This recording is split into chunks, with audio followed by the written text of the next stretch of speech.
যে রিজিক আমি আমার মায়ের পেটে থাকতেই আল্লাহ তাআলা লিখে দিয়েছেন, সেই রিজিক ভোগ না করে আমি কোনোদিন মরবো না। বিষ্ণু ইসলাম আমাদেরকে জানিয়েছেন, তোমার জন্য যে রিজিকের বন্দোবস্ত, যেই অ্যালটমেন্ট আছে, সেটা ভোগ না করে, উপভোগ না করে তুমি মরবে না, এবং সেটা আপনি উপভোগ করবেন, আপনার কাছেই আসবে।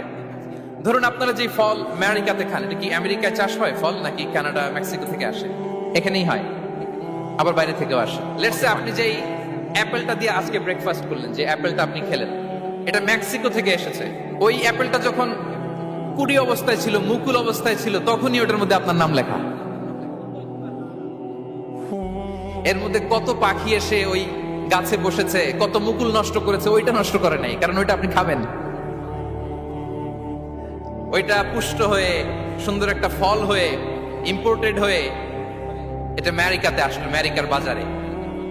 অনেক মানুষ ওই ফলটা সুপার মার্কেটে যে ধরে চড়ে নেড়ে আবার রেখে দিয়ে চলে গেছে, নেয় নেই।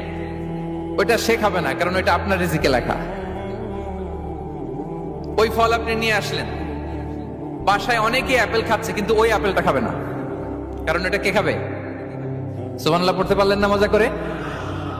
আল্লাহু আকবার। আপনার জন্য যে রিজিক নির্ধারিত, এটা আপনিই খাবেন। এর মধ্যে আপনি মরে যেতে পারতেন, বাসা থেকে অন্য কোথাও চলে যেতে পারতেন, কিন্তু না, মরবেনও না, অন্য কোথাও যাবেনও না ওইটা খাওয়ার আগে। This is the essence of risk. This is the essence of provision, sustenance. Inna Allah huwa ar-razzaq dhul quwwati al-matin. মায়ের পেটে থাকতে নির্ধারিত, ওই ফল কেউ টাচ করবে না up until you try it. This is risk. এই কথাটাই বিষ্ণু ইসলাম খুব সুন্দর করে বলেছেন, লা তামুতু নাফসুন হাত্তা তাস্তাকমিলা রিজকাহা। অন্য বর্ণনায় এসেছে, লা তামুতু নাফসুন হাত্তা তাস্তাউফিয়া রিজকাহা। মানুষের জন্য যে রিজিকের বরাদ্দ, সেটা উপভোগ না করে, সেটা না খেয়ে ওই মানুষ এই দুনিয়া থেকে বিদায় নিতে পারে না।